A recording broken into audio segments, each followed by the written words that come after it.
Good evening, everyone. I want to welcome back Jean. Welcome to our Sangha again, Jean. Jean was with us once before.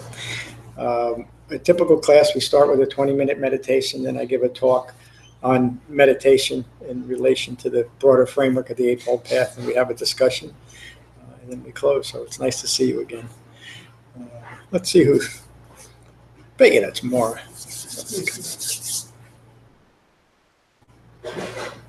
Sounded like her too. Yeah. I understand you have your retreat up where I used to live. Really? You lived up near Hudson? Yeah. Isn't it beautiful up there? I just love it. I live near the Oh. Hudson in Athens, but my physical therapist was in Hudson. And It's just a great area. What a great little town too, Hudson. Yeah. It's really beautiful. It's on retreat this year. So.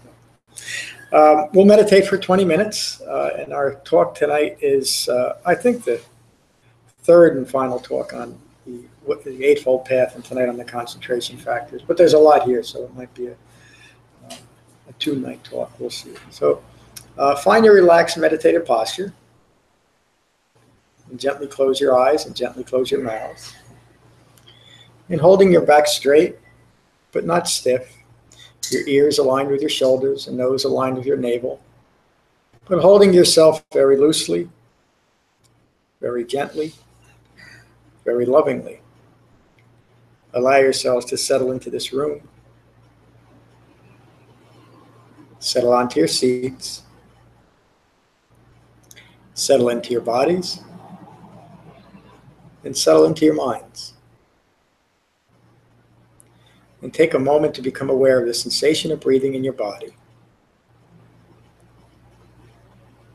Just get a feel for what that's like. To be mindful of your breath in your body.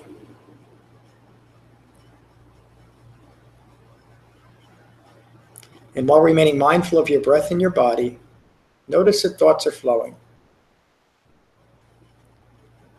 We're conscious beings. Thoughts should be flowing. The purpose of meditation is to not be distracted by your own thoughts. So when you find that you're caught up in your thinking again, simply acknowledge that and return your mindfulness to the sensation of breathing. I'll repeat that. When you find that you're caught up in your thinking again, simply acknowledge that and return your mindfulness to the sensation of breathing. Relaxing your thoughts, remaining mindful of your breathing. And we'll meditate for 20 minutes with callbacks every 5 minutes.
relaxing thoughts, remaining mindful of your breathing.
Relaxing thoughts, remaining mindful of your breathing.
Relaxing thoughts, your breathing. If a persistent thought or feeling arises, stay with it for a moment or two, recognize it as impermanent, and return your mindfulness to the sensation of breathing. And we'll meditate for 5 more minutes.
Take a moment to notice the quality of your mind.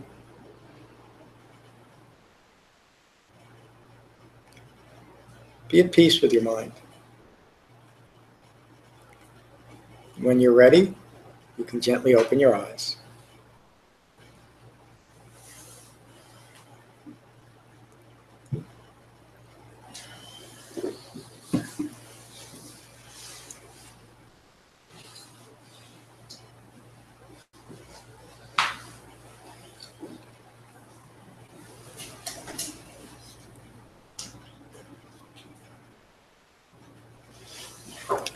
So tonight's talk is on the concentration factors of the Eightfold Path, right effort, right mindfulness, and right meditation. I'm going to try something different tonight. If I'm not going to read the whole article, I write out a synopsis and send it to my Kindle. And after 6 years of using a Kindle, I realize I can just make highlights. So that's what I'm going to attempt to do tonight, just read from the highlights. So, the Buddha's words on 4 developments of concentration. There are 4 developments of concentration. Development of concentration that leads to a pleasant abiding in the here and now. And we all experience that. It's just that nice relaxation when we're not distracted by our own thoughts and we're able to be present with what's occurring. And that happens almost immediately for every one of us as soon as we begin to meditate. There is the development of concentration that leads to the attainment of knowledge and vision. And that's an ongoing process of deepening concentration within the framework of the Eightfold Path. The Eightfold Path provides the framework for developing useful knowledge and true vision. Any questions, just let me know. There is a development of concentration that leads to mindfulness and alertness. So you always hear me say that the purpose of developing concentration, the purpose of a meditation practice within the Eightfold Path, is to support the refined mindfulness necessary to develop awakening, to develop full human maturity. And another word for mindfulness is simply to be alert, to be present with what's occurring. That's the purpose of concentration. There's one more. Development of concentration that leads to unbinding and the cessation of all suffering, the culmination of the path. It's that deep and profound concentration that supports that refined mindfulness so that we can fully develop right view to see things clearly. So here's where I go with this new highlighting thing. Seems to be working. The Buddha describes right effort. Right effort is generating the skillful desire, actions, and diligence to avoid inappropriate thoughts, words, and deeds that have yet arisen. That takes a certain amount of concentration and mindfulness, doesn't it? Because we have to already understand our own process of developing unskillful thoughts. We know what's going to develop that, and we either eliminate that from our lives, or we recognize it when it's coming up, and we practice restraint. Remember the talks on restraint the last couple of weeks. Abandon inappropriate thoughts, words, and deeds that have arisen. But again, it takes a certain amount of concentration and mindfulness to even do just that. It seems like a very simple task, doesn't it? Abandon inappropriate thoughts, words, and deeds that have arisen. We should be able to do that just as a matter of course, but yet we aren't. Why? Because of conditioned thinking. Because of the need to defend anatta, this self-referential ego self. Typically, when something comes up that we recognize as less than skillful, we'll try to explain it away, analyze it away, or act like I'm not responsible for it. Simply teaching to recognize that it's occurred and let it go.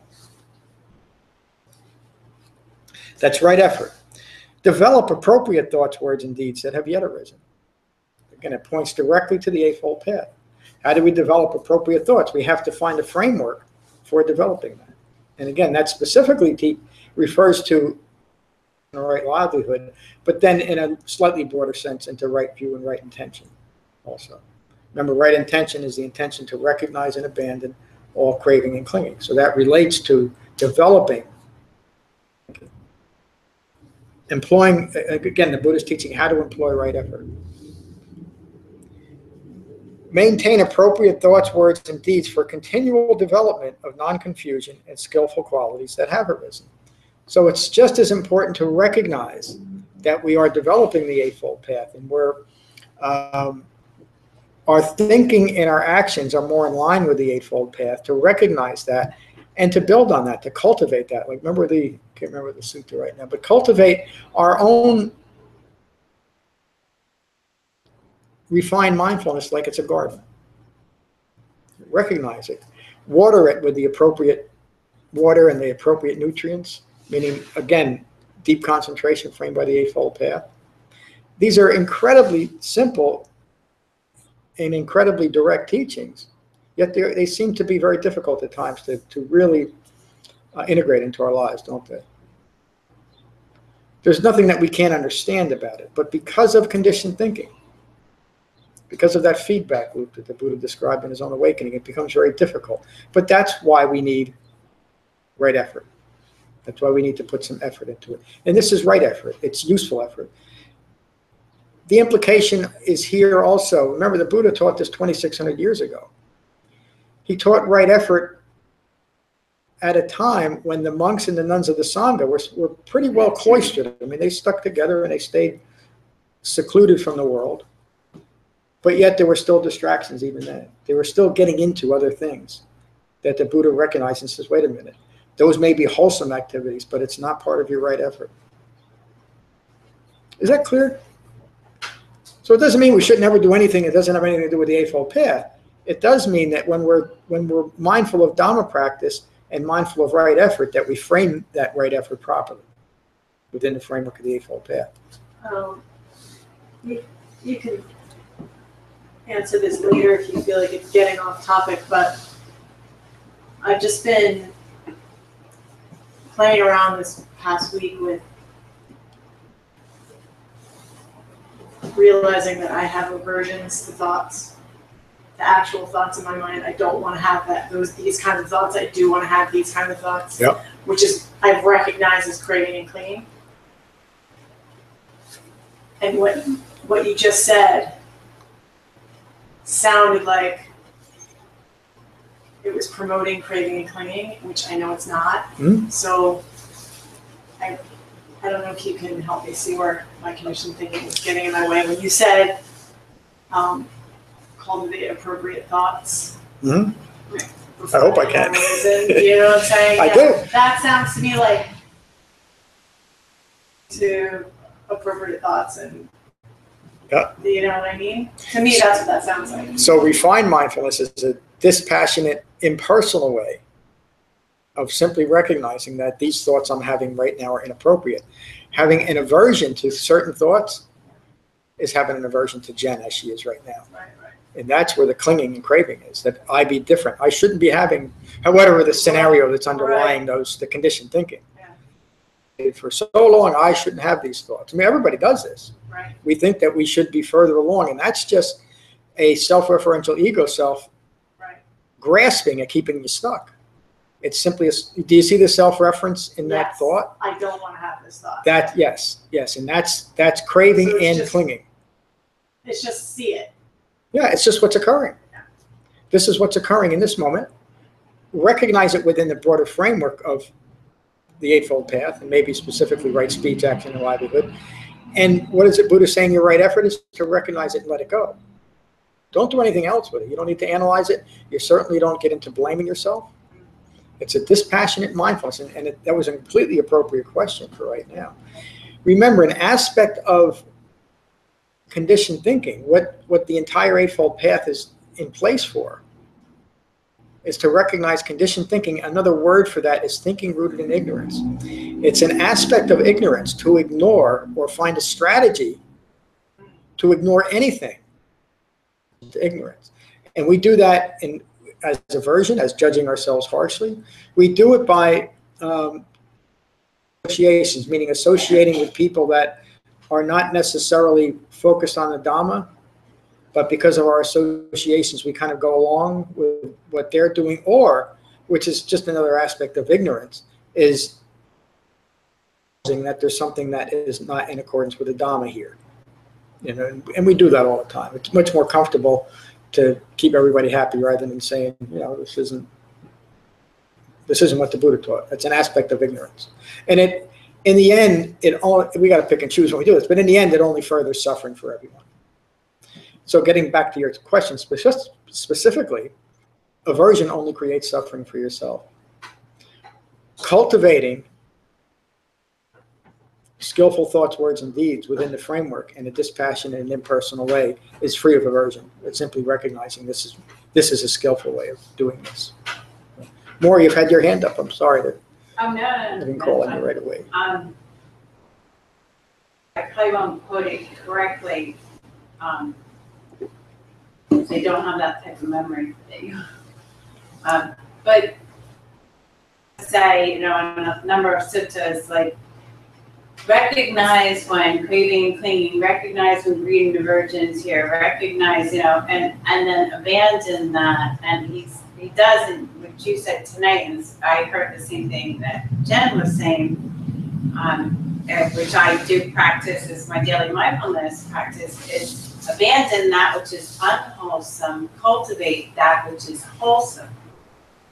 So that's kind of the things to me. So say if it's craving or aversion, like I was again driving to work today and just recognizing that I was lost in some type of blah blah, and just recognizing it. You can either recognize and watch it pass if it's an aversion, or effort and mindfulness, remembering, that just to focus on whatever is occurring, like driving, which is very helpful. My intention is to be a benefit to others. I mean, even though that may sound, Mahayanic, but truly, I don't want to cause harm to others. That's unskillful. So just focusing on what's occurring, because that is a skillful thing to occur with non-judgment within the framework. It doesn't help to be mindful within a greed, hatred, or like, okay, I'm not going to be present and try to hurt you. But you do need to be mindful. You can go either way. You can either just watch it and watch it pass on its own. It's not self. It's not this. Or one can cultivate the opposite of what that is, in a sense. You have a very good memory. Thank you, Maura. The wholesome part of that is the wholesomeness is framed by the Eightfold Path. Again, it's not a general. A lot of things are wholesome. The Buddha is talking specifically of what develops through the framework of the Eightfold Path, and that's where we apply our right effort. That makes me think of the Shamatha-Vipassana Sutta with the 5 or 7 different.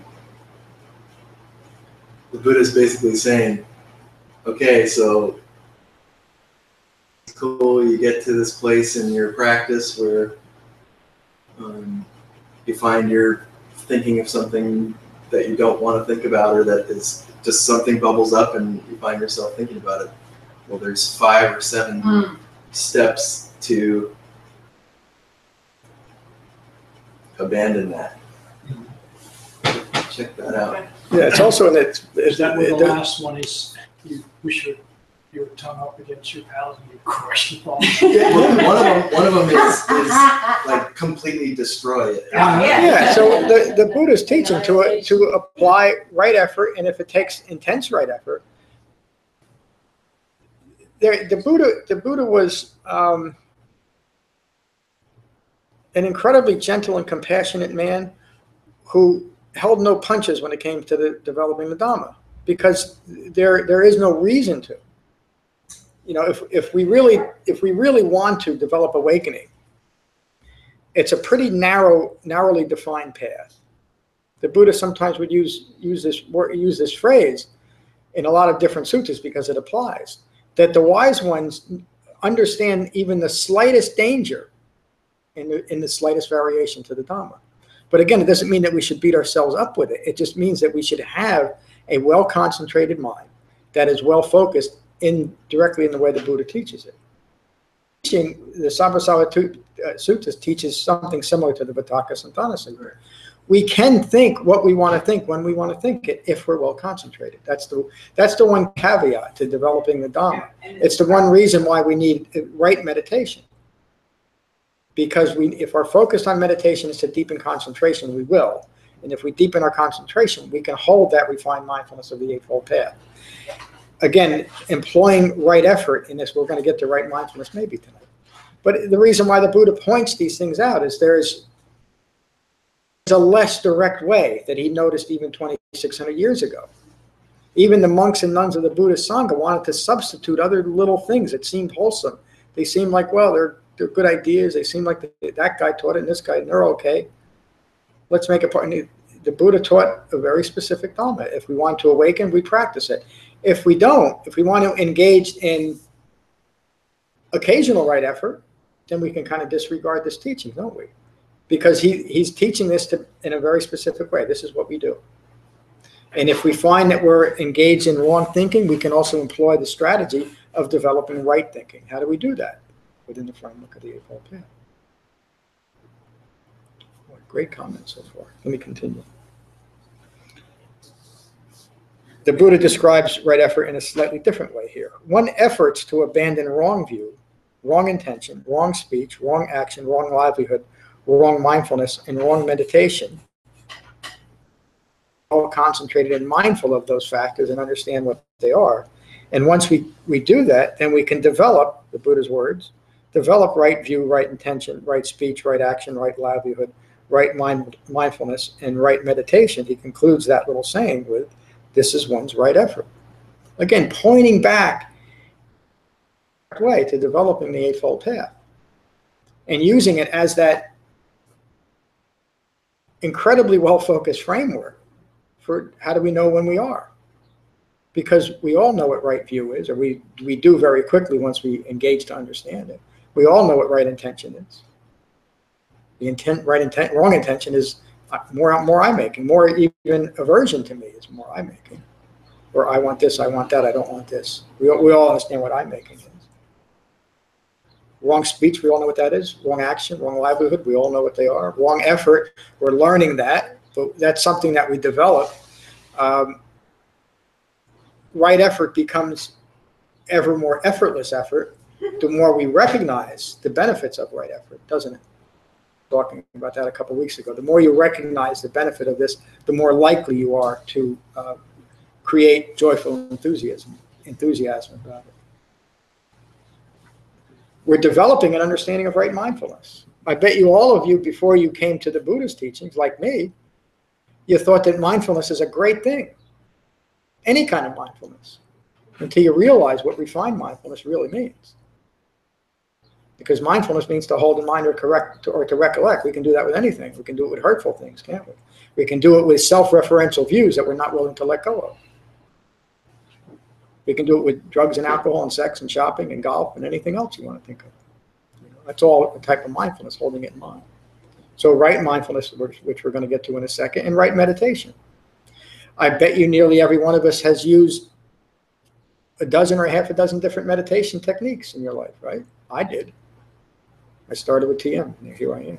It doesn't mean that those are bad. It means that they are unskillful in relation to the Eightfold Path. That's all. All right, let me continue.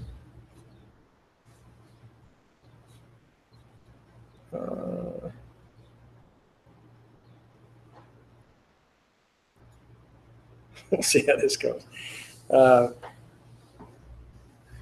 Right effort is generating, the Buddha's words again, right effort is generating a skillful desire, actions, and diligence. I said I read that already. I guess this highlighting thing isn't working so well.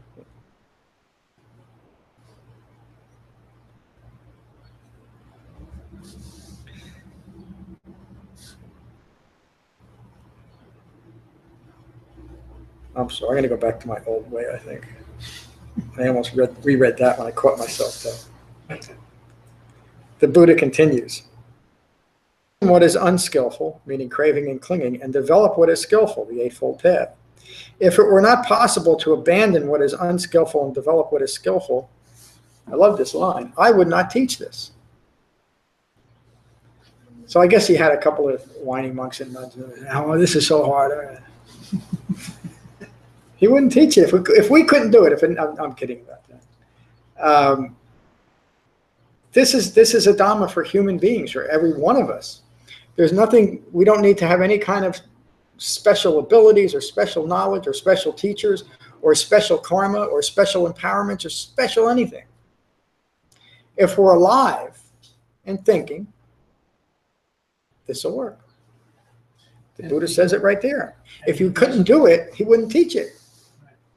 Right. And I also see that he puts himself not above the bhikkhus. Never. It says, I've done it. I was in the same place where you are, and this can be done. That's why I teach you. That's the best explanation of taking refuge in the Buddha that I read, because, and that's exactly how he never presented himself as anything special, other than he's the guy that figured it out first. That's the only definition that he made between himself and other people, and that was, he didn't see that as some great accomplishment. He just did it.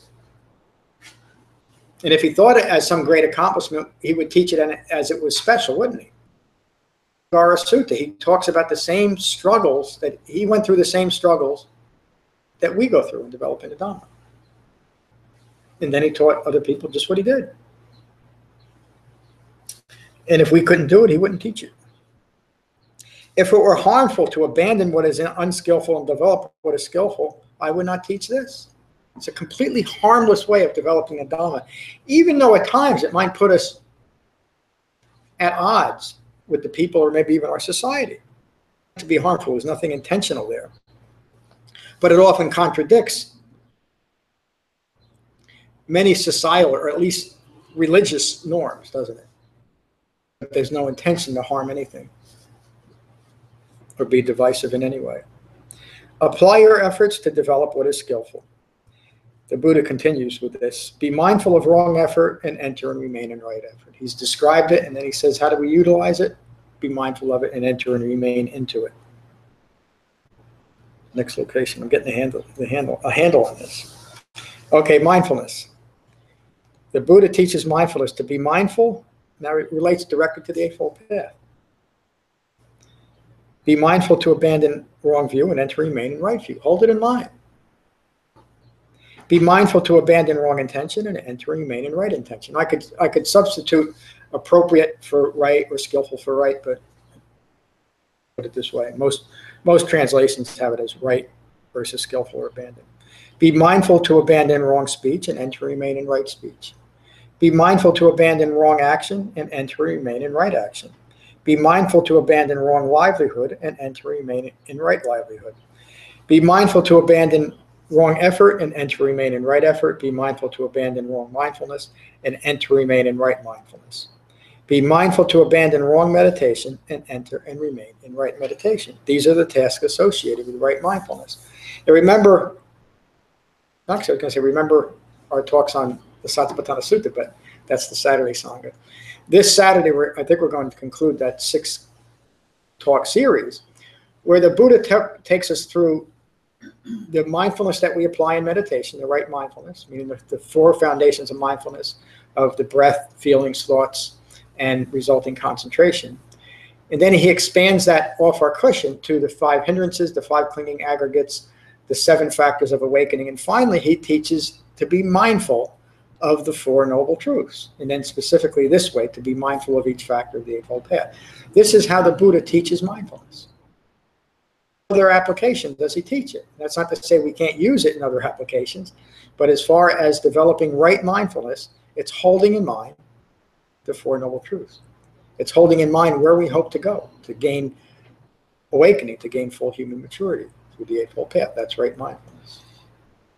Those, if you haven't been following those talks on Saturday, they're on the website now, on one page too, and I'll put the last one up this week. The classes have really been great with the questions, the discussions.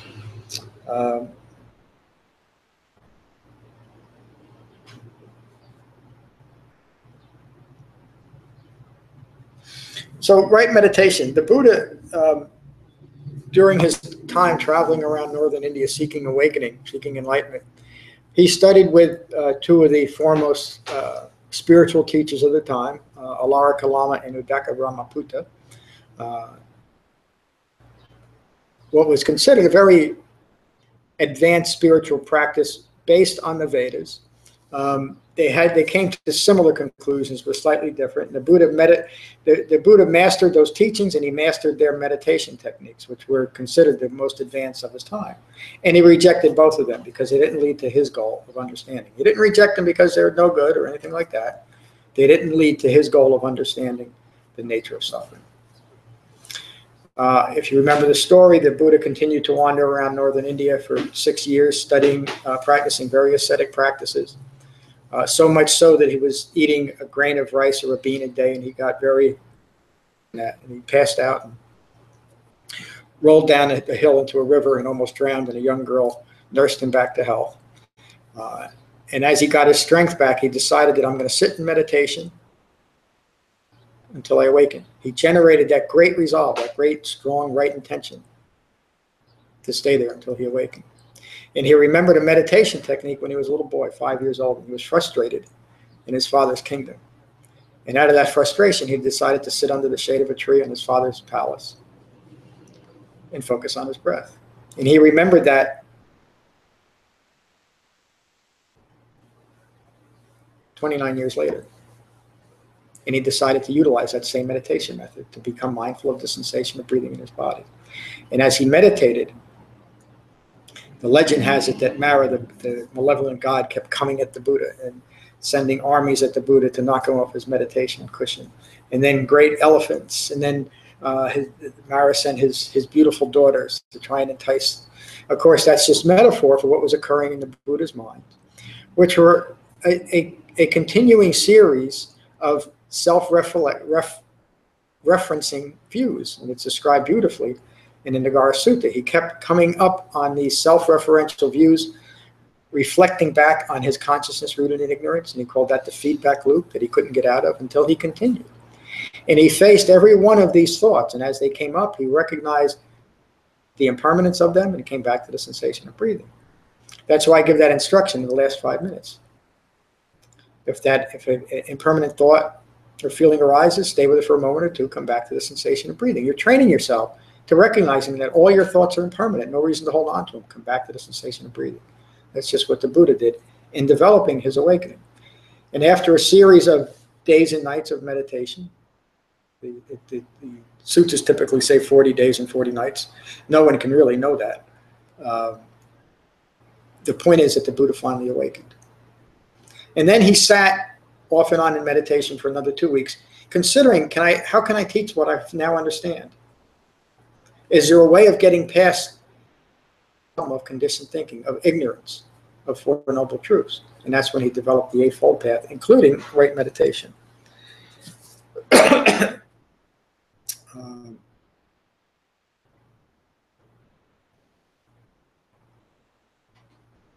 I'm just passing over a few things that I just said. Right meditation will, these are my words, right meditation will quickly develop 2 conditions that are essential to achieving the understanding of stress and the cessation of stress. These 2 conditions are shamatha and vipassana. Shamatha means a quiet, tranquil mind. Vipassana means to gain insight. Last Thursday, I gave a talk on the Yuganada Sutta, where Ananda teaches the importance of developing tranquility and insight in tandem. In other words, it's not just a meditation practice that we just focus on our breath. We're developing concentration so that we can develop insight into the 3 marks of existence, into the impermanent nature of all things, the not self-characteristic, and dukkha. That's the purpose of meditation. Occasionally, insight will arise during our meditation practice. But if we're looking for it, we're likely never going to see it, and we're going to concentration. It's insight that is developed, within the broader framework of the Eightfold Path, as we're living well-concentrated minds within the framework, the integrated framework of the Eightfold Path. That's how we recognize insight to all impermanent objects, to the not self-characteristic and the resulting suffering. Just like Jen described a few minutes ago, recognizing that aversion is recognizing all 3 of those things, the impermanence of the thoughts, the not self-characteristic within that, and the dukkha that arises. If we're developing concentration and our mindfulness is well framed, then we'll gain useful insight. And that's right meditation. I just want to check one thing.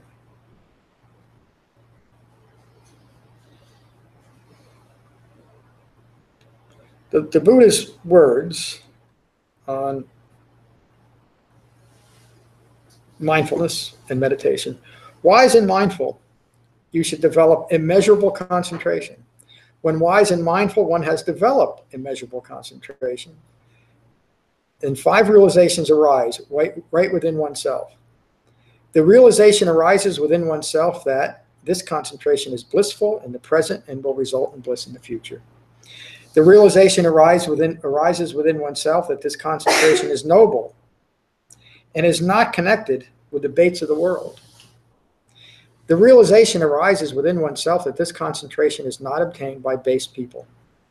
The realization arises within oneself that this concentration is peaceful, exquisite, the acquiring of serenity, the attainment of unity, not kept in place by the fabrications of forceful restraint, meaning holding on to an ego self, forceful restraint. The realization arises within oneself that I enter into this concentration mindfully, and mindfully I emerge from it. Wise and mindful, you should develop immeasurable concentration. When wise and mindful, one has developed immeasurable concentration, these 5 realizations arise within oneself. That's the end of the talk tonight. Thank you all.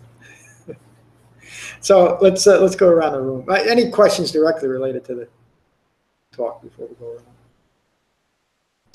John, good to see you. Good to see everybody.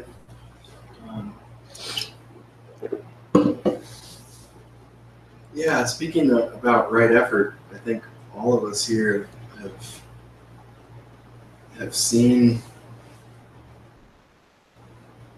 not only how much effort it requires to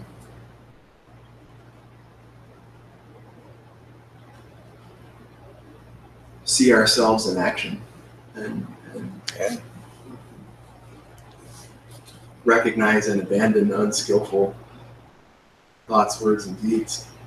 But I also think that all of us here have seen the fruit of that effort and taking that effort to see ourselves in action, and it's just one of the very special things that happens when we take to the Dhamma. Thank you. Ram, good to see you tonight. I have this habit of not wanting to put right effort where it is in the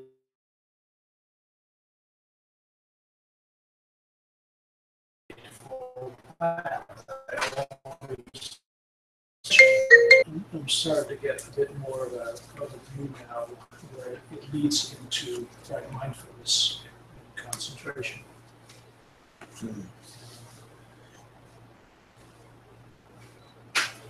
It's a profound development. I mean, that you're applying the Dhamma the way it's meant to be applied, but it takes a while to even understand that. For most people, anyway. Yeah. The interactions between the different paths are just they're subtle, but as you start practicing, they become clearer and clearer. Yeah. And make things easier. Oh, absolutely. That's one of the reasons. I'll talk a little bit more about the new book, but that's one of the reasons why took a while, but why it's written the way it is, because I realize the need to point out specifically where a lot of the confusion and contradictions arise for people that have been practicing Buddhists for a long time, including myself. You know, if you haven't been, engagement with the Buddha's Dhamma is the Four Noble Truths. It's much easier to integrate it because you don't have those conditioned views. Yeah, I remember I had to ditch a whole bunch of stuff. Yeah. It took me a while. It took me really years of being here and I'm still dropping stuff that I find, oh, really? Is that my idea? Yeah. No, that doesn't fit. That's the thing. It doesn't work. It's all an aspect of conditioned thinking, but it does make it usually more difficult. And I hear that from a lot of, not just here, but the online students too. But that's the way it is, so hence the book. I'll talk about the new book in just a minute. I like talking about the new book. Thank you. Jean, it's good to see you again tonight. How was your meditation tonight? It's really good to be here. Had a lot of challenges physically, etc. And it seems like every Tuesday and Thursday I'm just exhausted. I have a big physical training thing in the morning on Tuesday and Thursday, and that doesn't help. But at any rate, I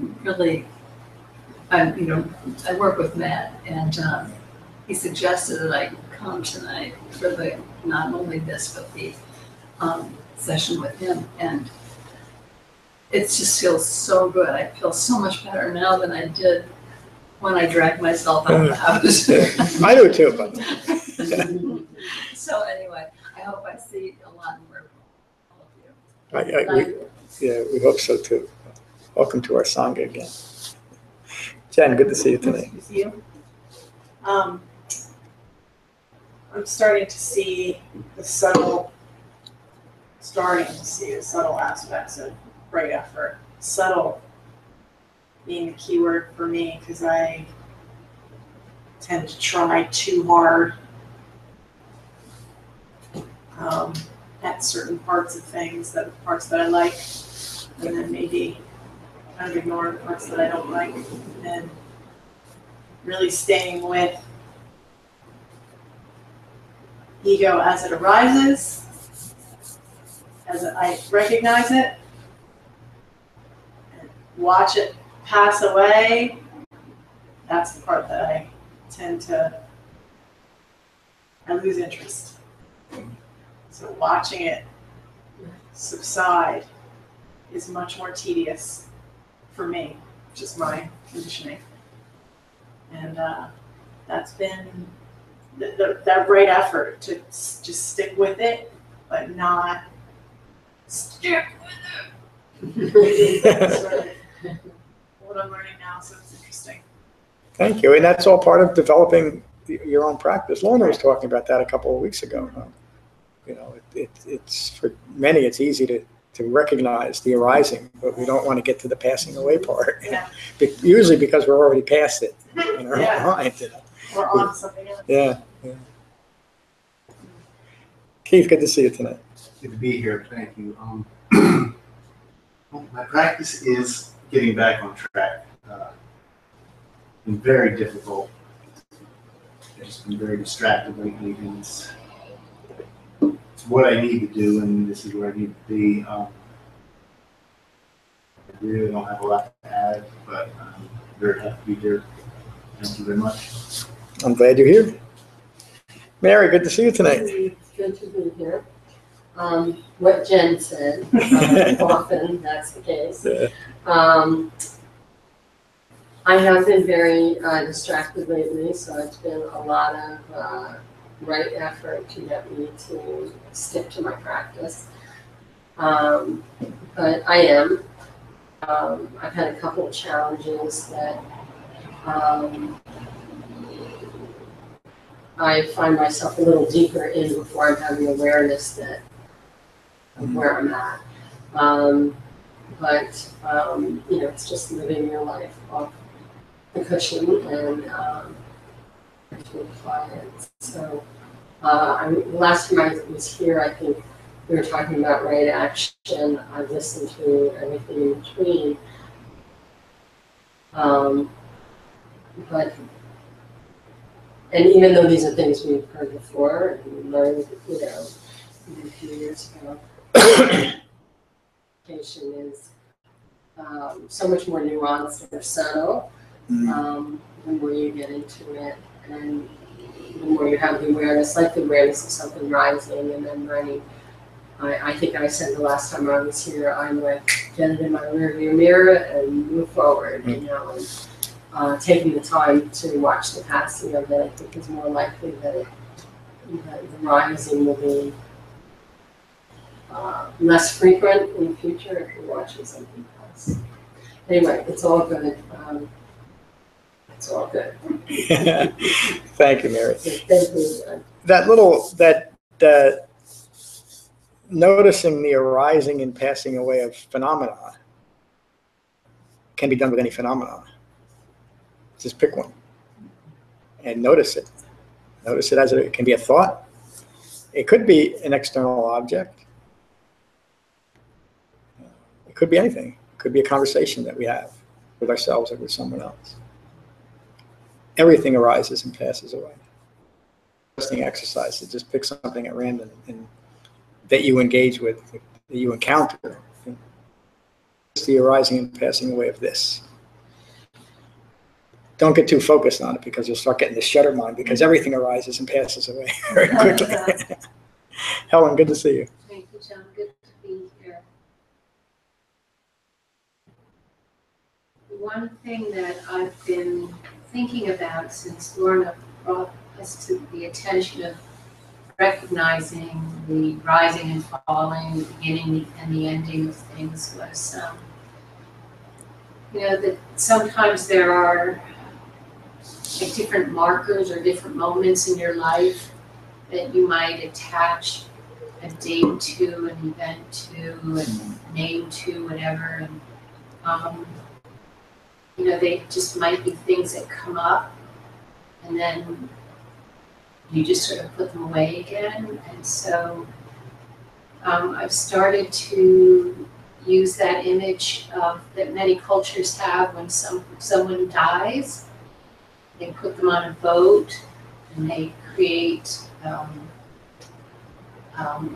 almost like a cave of combustible stuff around them, and they launch the boat and ignite it and until it goes off and turns to ashes and truly goes away. And so I'm trying to launch little boats of things that have been, tugging behind me, I guess. Mother duck with her babies, and I'm trying to, especially things that I really need to let go that are associated with dates. So I can wipe the calendar clean and not revisit those things. That's kind of what I'm working on. I'm launching little boats on fire. That's just great. I love it. Making the Ariel. Yes, right. I'm burying them. What a great thing to do with all the stuff that's passed. Oh. Empty your bowl. Yeah. A bowl full of light. I think I might call my funeral director too. Lorna, good to see you. Good to be here. I too have been thinking about the arising and the passing away, and I'm sort of putting the Dhamma together and looking at the teachings. I think a little bit more clearly that recognizing an arising comes through your sixth sense base.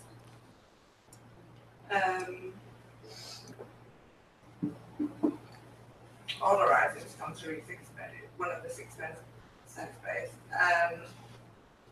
Passing away is quietening after the arising, which is coming back to your breath, coming back to that calmness, and not seeking out another arising, which would also come through your sixth sense base. For instance, if you've seen something that's come through your high consciousness, you need to calm after the arising before you go eat something or something like that, because you eat, when you eat something, it's just, you create another arising, and you haven't gone through the cycle of the first one. So I'm more conscious now of my, really, the sixth sense base is it's a passageway so to get to my consciousness.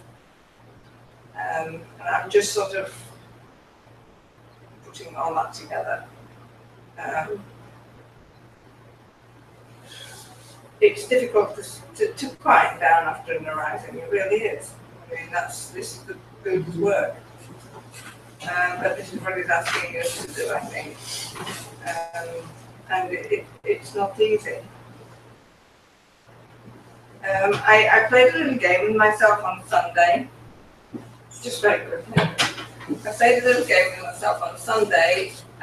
You know, the app that you downloaded from me when I was talking about, you know, you set your timer and everything. Mm-hmm. Insight timer? Insight timer, that's it, right. So you can set the insight timer for, say, 20 minutes, and you can set a chime going every 5 minutes, for instance. Throughout the day, for just a 20-minute period, when I thought I was quite concentrated, I put my phone in the pocket. My pocket just went about my normal things around the house. And I tried to maintain a calmness and, you know, quietening of the avatar and all of it. And 5 minutes, and this gong went off in 5 minutes when I was just sort of, and there was never a time when it went off. I was actually thinking about what I was doing. I was always on a story in my mind. And this went on for 20 minutes, every 5 minutes with the gong going. And once or twice, I even got a little bit of arising, being mad, phone going off, before I had completed my story. And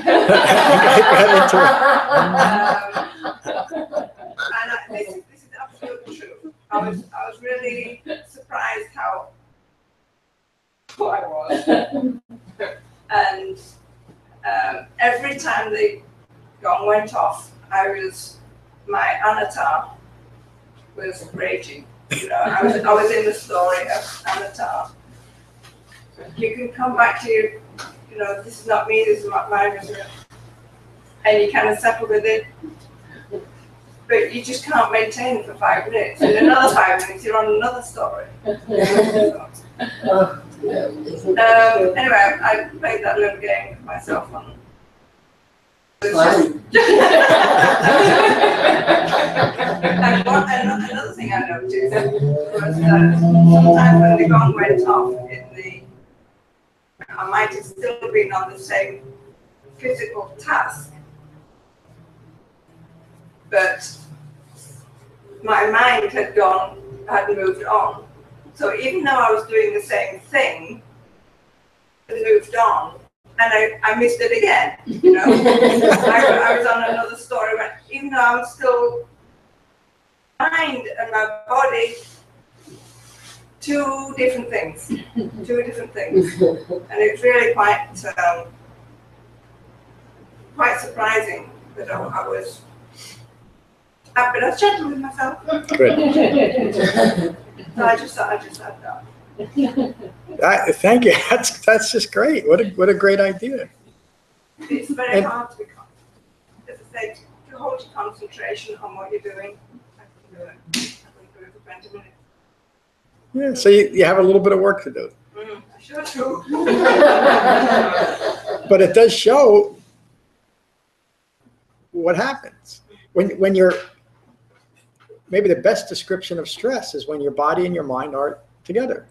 And when you realize hardly ever, there's a lot of stress, a lot of stress going on. That's what Hence the need for concentration and a well-framed way of developing mindfulness. But you have developed that. To have that insight of the calm between arising and passing away, and the calm after arising and passing away is really profound. That is what the Buddha taught. And to see the arising and the passing away of all phenomena discreetly, not clung together.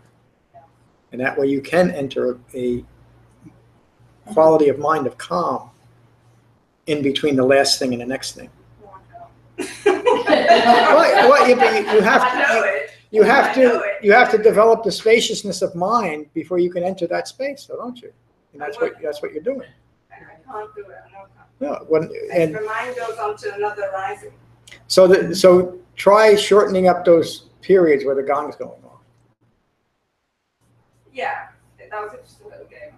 I mean, in reality, when I'm trying to be mindful of the arisings and the passings away, I can't get the mind back. But I know it's just a new thing. And But it's the same task really as in sitting in meditation. I know. The task is to watch your breathing. And yeah, it's exactly the same. Yes. It's the same thing, but that's the reason why we find a secluded spot. Even the Buddha acknowledges that if we didn't do that, we're not going to deepen concentration. So, and really, don't expect way too much. Even the Buddha, after he awakened, he spent a lot of time in meditation to maintain that well-concentrated mind.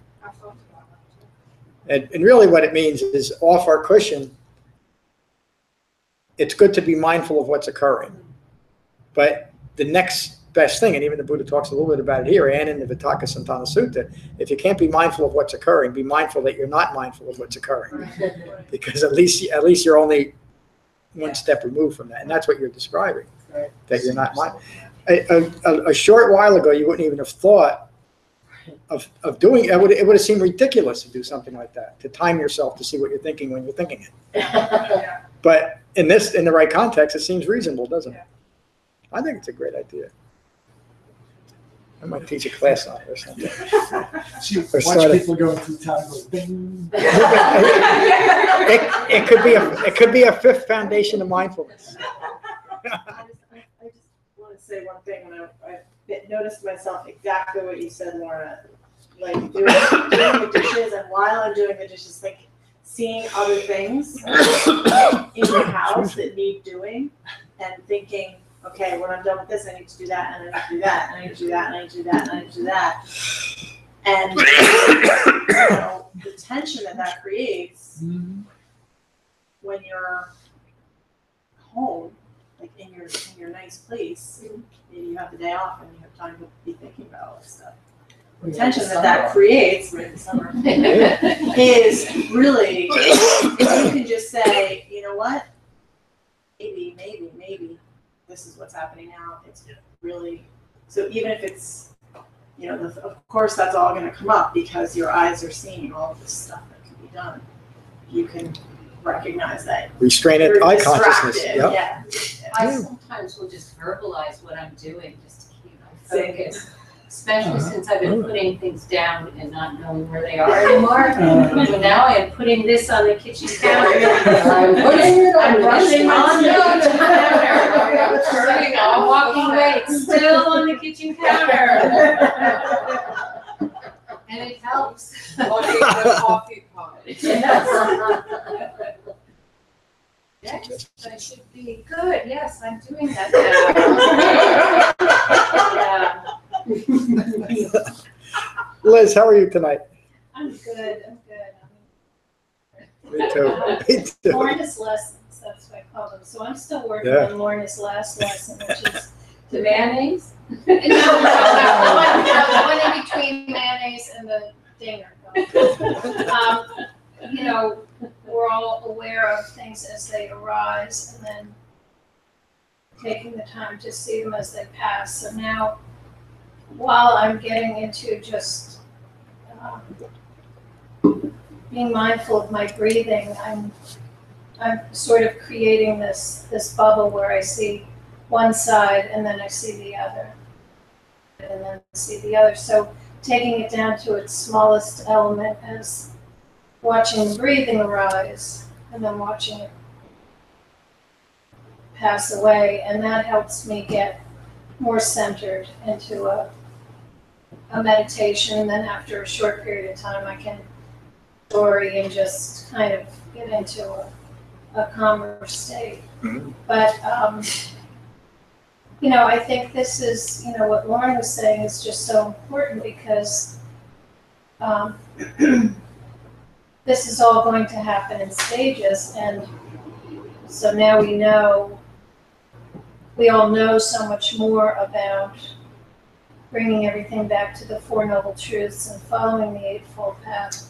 We have a sense of all of that, but then to tweak it and be playful with it, and have our loved ones watch us with our phone going off every 5 minutes and wondering, leaving room for a conversation or something. I don't know. But it's good, and it's the, you know, the idea of wash the dishes, take the shower, you know, drive the car, you know, all those things to bring it back into um, a sense of mindful. I can just feel myself relaxing in the arising of noticing I'm washing the dishes. And then you can kind of, you know, like Jen said, you start thinking about everything. No, I'm washing the dishes. And then there's this calm. And when I'm done with these dishes, which, I mean, I've actually timed myself putting the dishwasher so that I can say to myself, it's a 5-minute task. And instead of saying, oh my God, I have to load the dishwasher, I have to unload the dishwasher, whatever, I've timed myself so that now I can say to myself, it's a 5-minute task, it's no big deal. And then after that, I can say, I'm unloading the dishwasher, you know, or whatever. It's good to be playful, and there's a lot to learn, you know, in those moments when you can say, washing the dishes.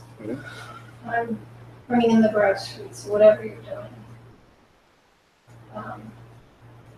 It's all good, and it's all one step closer to having a stand there for this. Understanding. That's the way to put it too, an integrated understanding. That's what the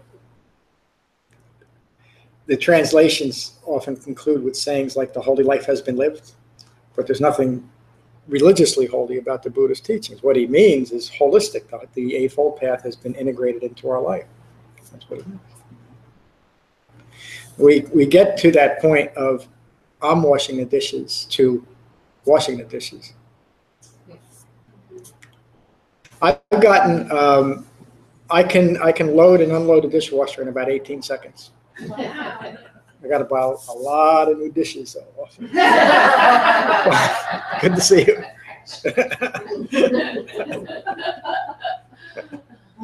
I've done that. I really, you know, listening to your idea, metaphor about barge, that, you know, to me it's like very Arthurian. And so for me, some of my work has been, those barges are out there, so, but the effort has to be in not having to sift through the ashes when it floats back to shore. I'm just thinking about that. It's like, you know, crossing a bridge and then burning the bridge and then realizing you keep going back and forth, there's no bridge left. But we create it to let that go.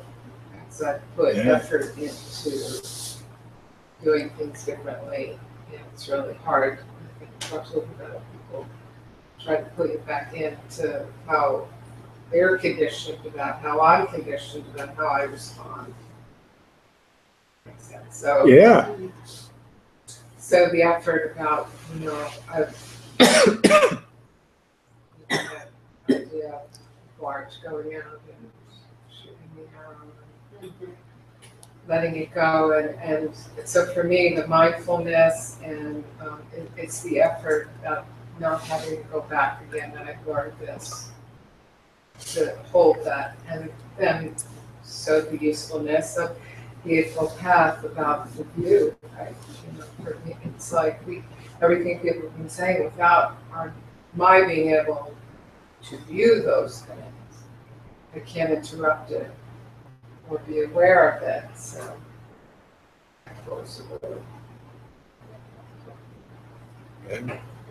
yeah. Thank you for that metaphor too. When we really start developing this understanding, it's not that there's no such thing as the past or the future, but if we're not clinging to things being different than they were, then we stop clinging to things potentially to be different than they might be. And all that worry, let go of all that stuff we've been dragging around with us, because they feed each other. And that the symbolism of the funeral pyre out on the water, just letting it go, is symbolic of all of that. It's such a great metaphor, isn't it? Even the preparing of it, the work to place those objects, those things, whatever the kindling, whatever the metaphors of that part of the action and the effort. Fortunately, hopefully, I'm not keep coming back. When I was in college, we had these filters that we would use in biology and botany classes, and one of the neat things about these was that lit them on fire, they totally combusted, there was no ash. So it's like magic paper. Yes, just so part of what goes out on my so that in that arrow, instead of launching the arrow into your side again, the second arrow, now you're launching it out and saying goodbye, and watching it combust and then become ashless. And no evidence. Yeah. Well, that reaffirms the. There's somebody. Well, it reaffirms the notion that there was never any permanent thing here. There was never a permanent person here. But then, There's no permanence. to be able to sit with, to launch these things, to respond differently, to not cling to wanting things, to missing things, missing people, to be able to experience though that stuff without having to, the feelings without having to try and make them go out on the boat. They're present. So A great class.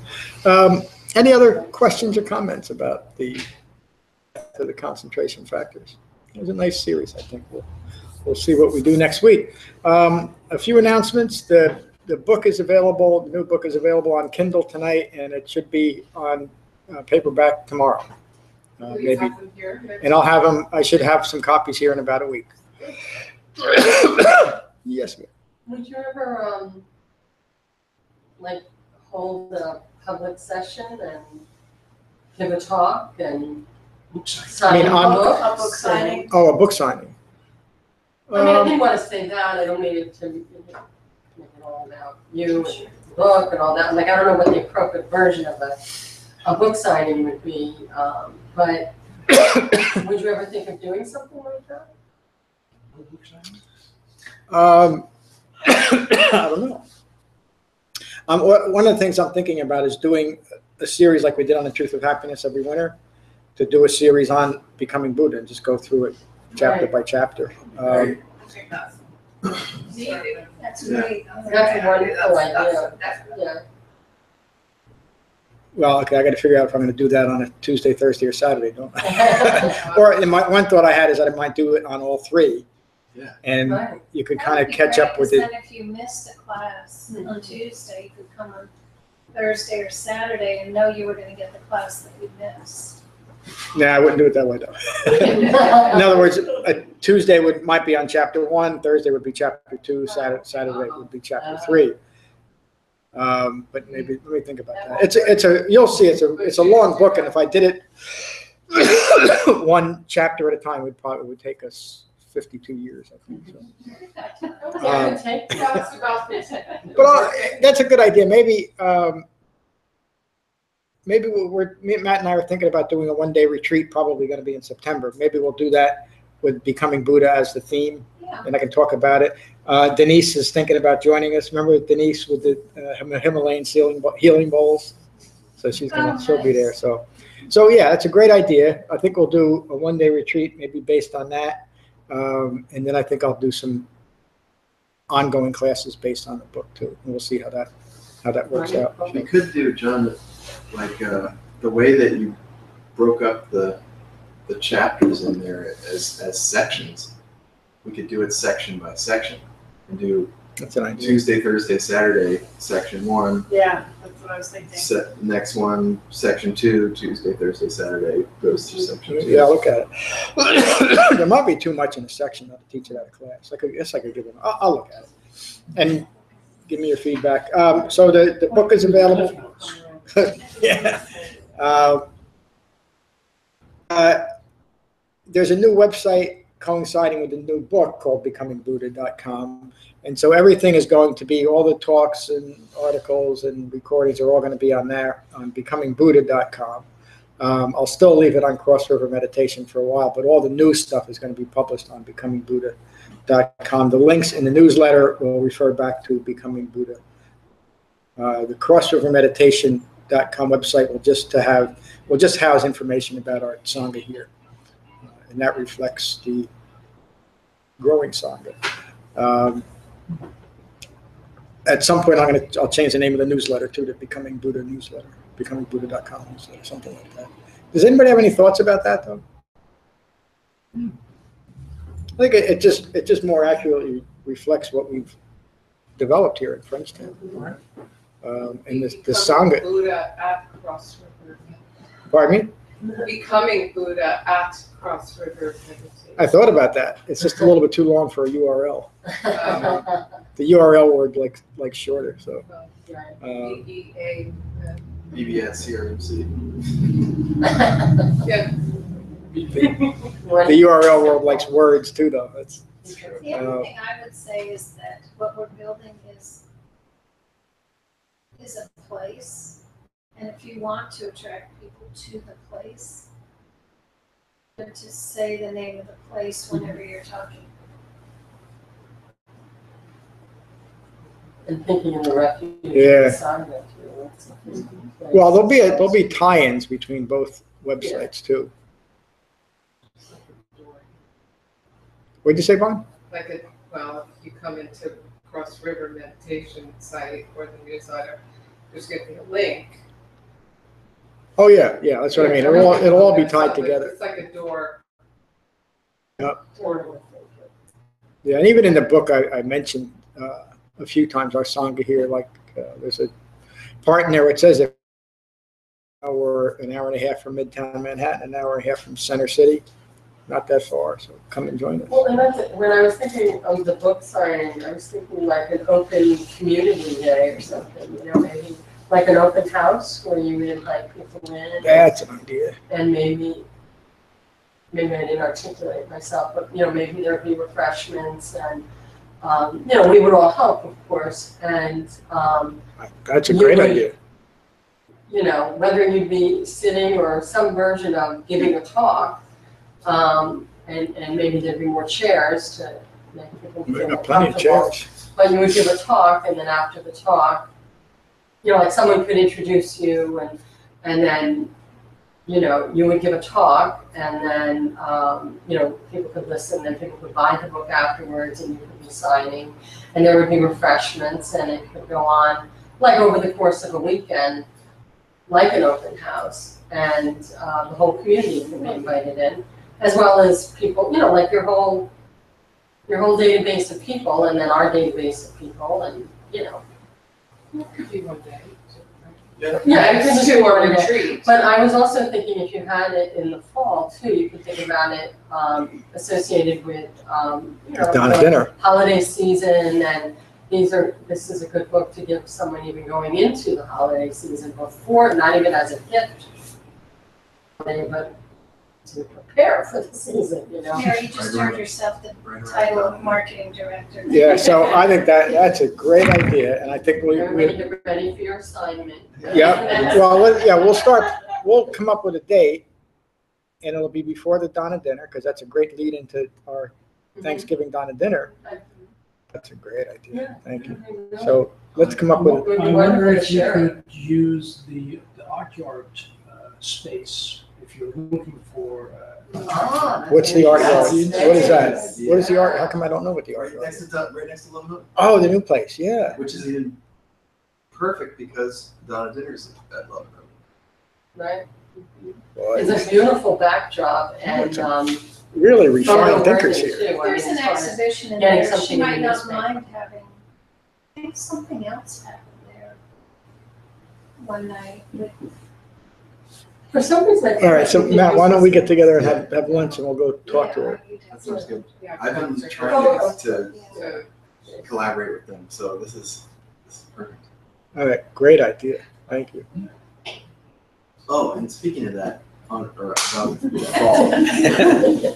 fall, is there, the retreat's coming up in October? Yep. Is there a date that you need all of us to put a deposit in or sign up or let you know that we're coming? I don't know what the date is, but the sooner the better. I would say that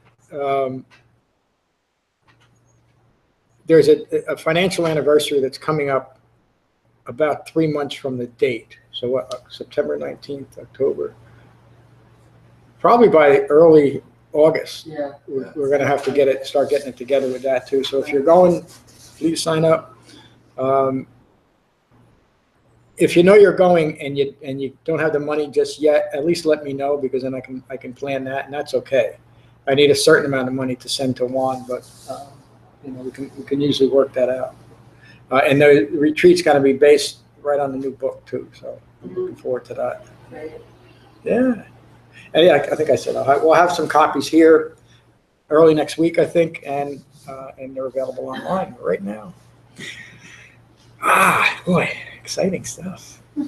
All right, let's finish with the Buddha's words on metta, as we always do.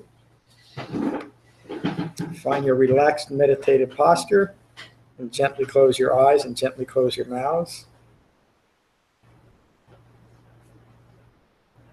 And take a moment to become aware of the sensation of breathing in your body, and let that mindfulness of your breath cease any distracting thoughts to the past, to the future, or that have arisen from our talk tonight. It means goodwill or loving kindness, and it's both an aspiration for those of us developing the Eightfold Path and an expression of an awakened, fully mature human being. Words on metta. This is what should be done by one who is skilled in goodness and who knows the path of peace. Able and upright, straightforward and gentle in speech, seated, contented and easily satisfied, unburdened with duties and frugal in their ways, peaceful and calm and wise and skillful, not proud or demanding in nature. Let them not do the slightest thing that the wise would later reprove. In gladness and in safety, may all beings be at ease. Whatever living beings there may be, strong, omitting none, the great or the mighty, medium, short, or small, the seen and the unseen, near and far away, those born and to be born. May all beings be at ease. Let none deceive another or despise any being in any state. Let none through anger or ill will wish harm upon another. Even as a mother protects with her life her child, her only child, so with a boundless heart should one cherish all living beings. In kindness over the entire world, spreading upwards to the skies and downwards to the depths, outwards and unbounded, freed from hatred and ill will. Whether standing or walking, seated or lying down, free from drowsiness, one should sustain this recollection. This is said to be the sublime abiding. By not holding to fixed views, the pure-hearted one, being freed from all sense desires, is not born again into this world. Thank you all for a wonderful class. Peace.